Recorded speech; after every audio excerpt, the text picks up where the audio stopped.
I'd like to welcome you to Off the Shelf Conversations with Local Authors. I'm Martha Kofod, and we're here today with Karen Kruse, the author of Chicago Firehouse, Stories of Wrigleyville's Engine Number 78. Thank you for having me. It's nice to be here. We'd like to hear more about you. What influenced you to write this book? Well, you know, I was always the kid that wrote letters to the cousins and all that kind of thing, so I've had the writing thing in my background for a while. But it wasn't until I wrote an article for a magazine about going to the firehouse as a little girl. Once that got published, that gave me the inspiration to actually do a full-blown book on the subject, where my dad served there 14 years of his 30-year career. It's always been near and dear to my heart. I felt it was time to put it in print. That's a remarkable story. And what influenced you earlier to become an author? Did you write in your when you were very little young? things for, you know, I was never on, say, the high school, yearbook team or anything like that. It's just I wrote little things constantly. I always had a pen and paper in my hand, and so the bug was there. I just didn't know how to develop it. And as things came up, you know, people says, hey, you know what, you can write this, or they saw writing here or there, paragraphs at a time. I wrote little articles and so forth at work or for friends, and one thing led to another. So when I felt it was time to write the book, it came very naturally to me. Had you written articles earlier than the book? Actually, yes. I've done several cemeteries. Is another one of my favorite things to write about, and I've written a couple cemetery articles for some local newspapers. So I've gotten the background, a little taste of it. This is my first book, and it's my passion. Have you considered a book since this? I have, but every time I start another book or start another project, more happens with this one, so I'm just rolling with it. Has it led to other articles? Have you done other articles since this on the absolutely. Firehouse? Absolutely. It's created another sort of industry for me, because writers are always interested in how to promote their books. So I've come up with unique ways to do that. So many times I've written articles. I write for a newsletter called Working Writer, where I write about how I go out and promote the books, little things that I've done along the way that are sort of unusual. That's been a nice offshoot of this, as well as writing either pieces about it or other things that have happened along the way. How did you go about getting a publisher? The easy answer is I looked on the internet. I advise writers, do not ever send your book, if this book is on history, you don't send it to Field and Stream. Make sure you match the editor, the publisher, to what you're writing. And basically I had a one-line zinger that I sent to a publisher. And I said, this is about the firehouse across from Wrigley Field, where my father served 14 years of his 30-year firefighting career. I shot it out and says, are you interested? And when I got a positive response, I sent a full-blown information to them, and then they were a proposal, and they were good to go with it. So you didn't need an agent? No, absolutely not. Nobody can sell this book like I can. So you contacted the publisher directly? Yes. How did you select the publisher? I used that process of who would be interested in local history, and I submitted it to those people, and I had a local publisher who was very interested, and at the last minute they changed their mind, which was difficult to say the least. The hardest thing I had to do in this project was sort of look for a publisher again the next day. Got right back on that horse and looked. I found the publisher who actually worked out much better for me in the long run, and just submitted it. And once they looked at what I had, I wrote the entire book first, which is not normally done in nonfiction. Usually you send a synopsis of what you want to do. I did the whole thing because I didn't know what would happen. As many authors will tell you, your characters will talk to you, and even though they're nonfiction, things moved, and how I thought it was going to come out came out differently. So I felt I needed to know what the book was about and how it was going to be laid out before I could go to a publisher and basically sell it and convince them. So you were intent on having it published initially? Absolutely. It started as a story about that little firehouse that I fell in love with as a little girl. My dad was assigned there 2 years before I was born, so yes, I'm a Cubs fan because it's located across from Wrigley Field, and he was there all along. And that's, of course, where you see Dad doing his job as a big, strong fireman. It started as a lark and has become so much bigger. In the long run, I've managed to honor firefighters everywhere, which I'm extremely proud of. You mentioned that your grandfather was also a firefighter. Absolutely. My grandfather responded to the call at the Biograph for John Dillinger and washed down his blood. So I'm very proud of this. This is family history to me, but I hear from a lot of people saying, wow, it's Chicago history, and much of it is not in print. I explain things that I've gotten through the family, so it's little details, and people are really intent on learning those different kind of details. It's not your typical boring history book, as I put it. It's lively, it's fun, and my grandfather really was there, so it's kind of nice to get the inside scoop. It's apparent that you've done a lot of research on Chicago history and firefighting in general in Chicago. I am the kid that never liked history class. So I make the joke that every history teacher I've ever had is rolling over in their grave because I wrote this book, because this is so unlike me. But my dad cursed me. He says, as you get older, he says, you're going to appreciate history. When you start to put the timeline together and when you work on something you want to work on, then it makes sense. So now I'm the one cutting out the articles out of the Tribune and putting them in my file for future reference. And all this stuff starts to make sense when I realize my grandfather, for example, retired 6-7 years before my dad went on the job. I tend to think they overlapped, and they didn't overlap at all. You mentioned 3 generations. I have a great uncle that was also involved as firefighting. This is known as the family business. This is very common in the firefighting world. Most firefighters will tell you their brothers, their uncles, their dad, grandfather, all the way going back. It's rare to find a first-generation firefighter.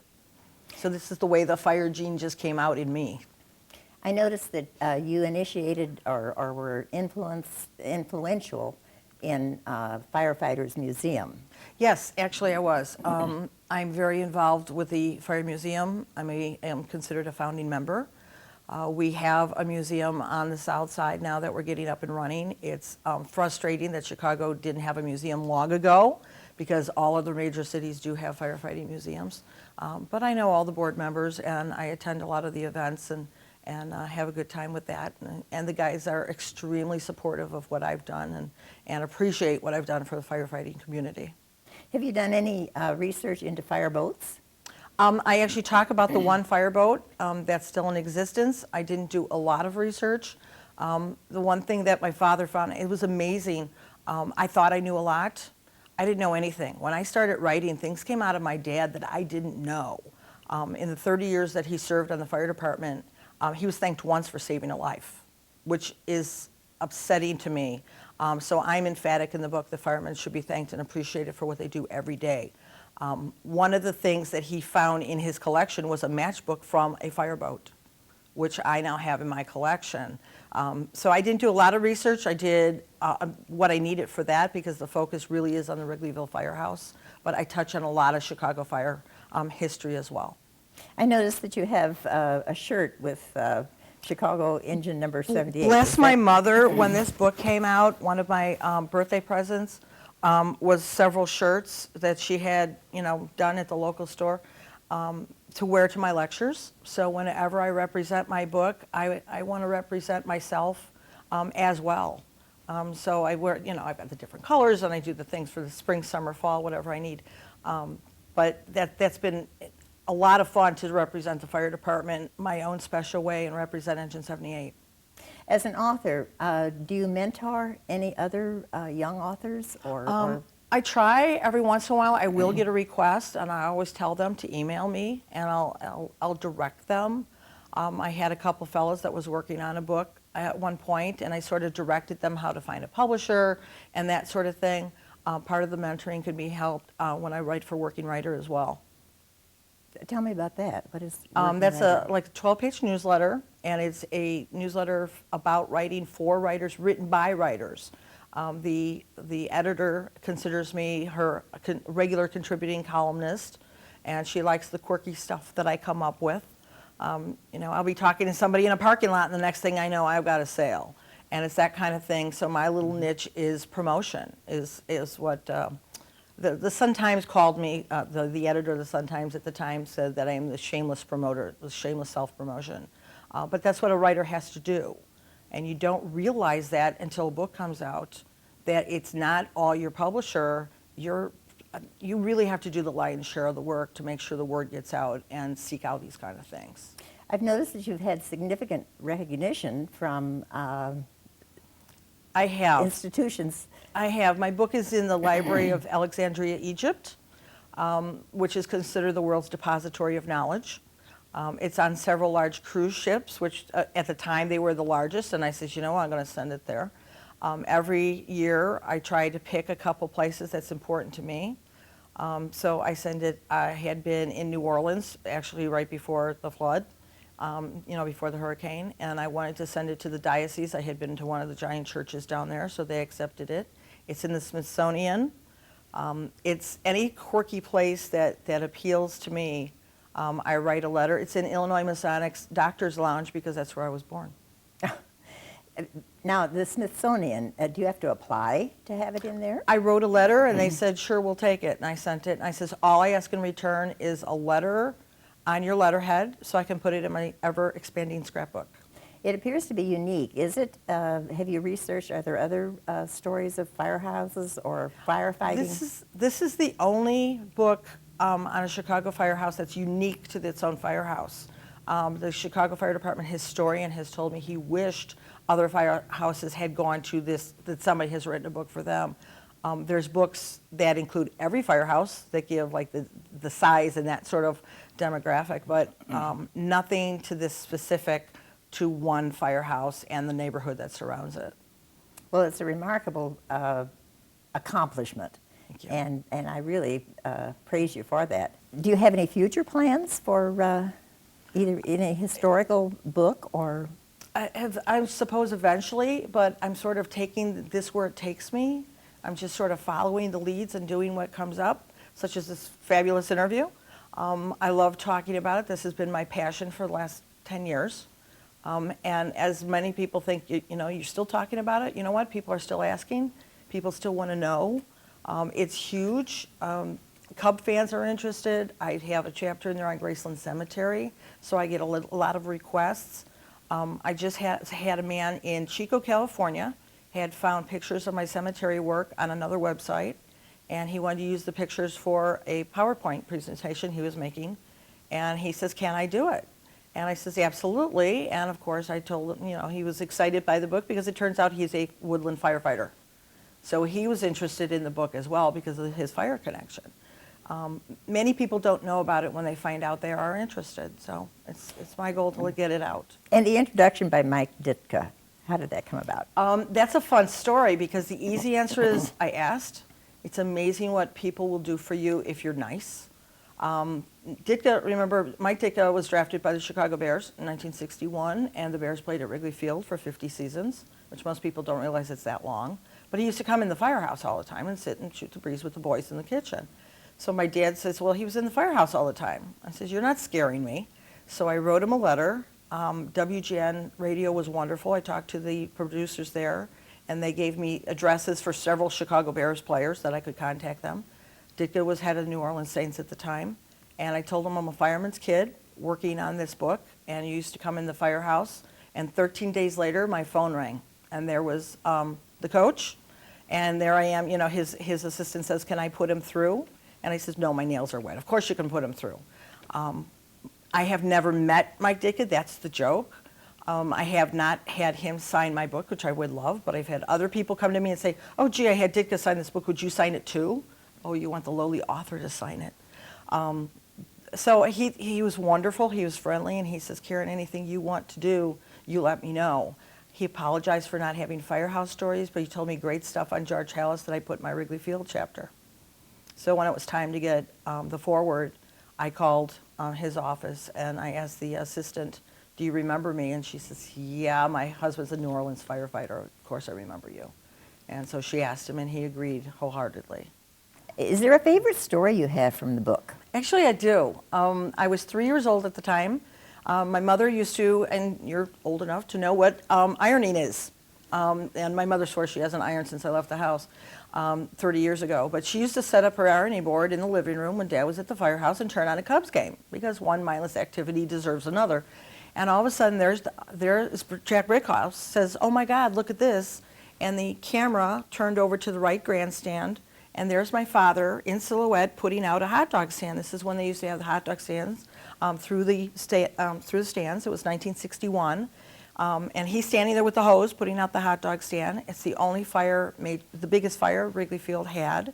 And of course, my mother starts staring at the TV like, oh my God, you know, I know who that is. And the funny thing is, the next day, the Chicago Tribune had him in silhouette, which is one of my most cherished pictures. And the caption reads, "Hot time at Wrigley, but it couldn't spark a Cubs win." Because they did lose to the Giants. Dad says the game never stopped, but 20,000 fans applauded him when he put the fire out. That's remarkable. Now, have there been any other life changes since you wrote the book? Oh my God, there's been so many. My dad sees me as an author, not just his daughter, first of all, which was kind of nice because now I've honored him while he was here. But one of the things that I'm extremely proud of is one of the firefighters who's mentioned in the book who worked with my dad. His family was so impressed by how I handled firefighters in general and how I honored them that when their dad died, they asked me to write and deliver the eulogy, which is still the most terrifying thing I've ever done in my life. I had met one of the daughters. I hadn't met the other daughter or son, which all three of them decided at the same time that they needed me to do it, and I told them they were crazy. And they says, no, you understand the fire family, and the rest of the relatives don't get it. They says, will you do this? And I said, yes, I will. So I talked about how going into a firehouse as a little girl, every fireman treats every kid like their own. And it's important, it's a family, and that's really what it is. I got up there, I did the eulogy, I looked at the family, they were in tears. I tried not to look at them because I didn't want to, get the lump in the throat. And what I didn't see was, and I'm glad I didn't see it, was at the back of the church were uniformed firefighters that had come in the meantime. Had I seen that, that would have been the end of me. I wouldn't have gotten through it. When we walked outside of church, here's the engine, the fire engine that fellow had, his last company that escorted us to Rose Hill Cemetery, where a copy of my book is actually buried with him. The family wanted to send it with their dad.